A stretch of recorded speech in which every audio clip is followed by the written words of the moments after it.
যারা মেয়েদেরকে বোকা এবং নির্বোধ মনে করেন তারা এই ঘটনাটি অবশ্যই শুনবেন। একবার এক তৃষ্ণার্ত লোক একটি কুয়ার কিনারায় গেল। সেখানে একটি মেয়ে পানি ভরতে ছিল। লোকটি গিয়ে মেয়েটির কাছে পানি চাইল। মেয়েটি তাকে পানি পান করালো। পানি পান করার পর লোকটি ওই মেয়েটিকে বলল, আমাকে মেয়েদের চালাকি সম্পর্কে কিছু বলো। তো সাথে সাথে মেয়েটি বাঁচাও বাঁচাও বলে জোরে চিৎকার করতে শুরু করলো। তার চিৎকার শুনে গ্রামের লোকজন কুয়ার দিকে ছুটে আসতে লাগলো। লোকটি ভয় পেয়ে গেল এবং বলল, তুমি এমনটি কেন করলে? তো মেয়েটি বলল, যাতে লোকজন এসে তোমাকে মারধর করে এবং মারতে মারতে মেরেই ফেলে। লোকটি ভয় পেয়ে গেল এবং বলল, আমাকে মাফ করে দাও, আমি তো তোমাকে ভালো মেয়ে মনে করেছিলাম। এটা শুনে মেয়েটি বালতির সমস্ত পানি নিজের গায়ে ঢেলে সমস্ত শরীর ভিজিয়ে ফেললো। গ্রামের লোকজন এসে জিজ্ঞেস করলো, কি হয়েছে?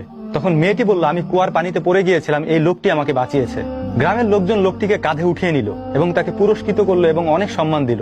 অতঃপর মেয়েটি তৃষ্ণার্ত ওই মুসাফিরকে বলল, মেয়েদেরকে যদি কষ্ট দাও তাহলে তারা তোমার সুখ শান্তি ছিনিয়ে নেবে, আর যদি তুমি তাকে খুশি রাখো, সম্মান দাও, তাহলে মৃত্যু পর্যন্ত সে তোমার সাথে থাকবে, তোমার পাশে থাকবে, সকল বিপদ আপদে তোমার সঙ্গী হবে, তোমাকে সাহারা দিবে। আশা করি অনেকেই হয়তো কথাগুলি বুঝ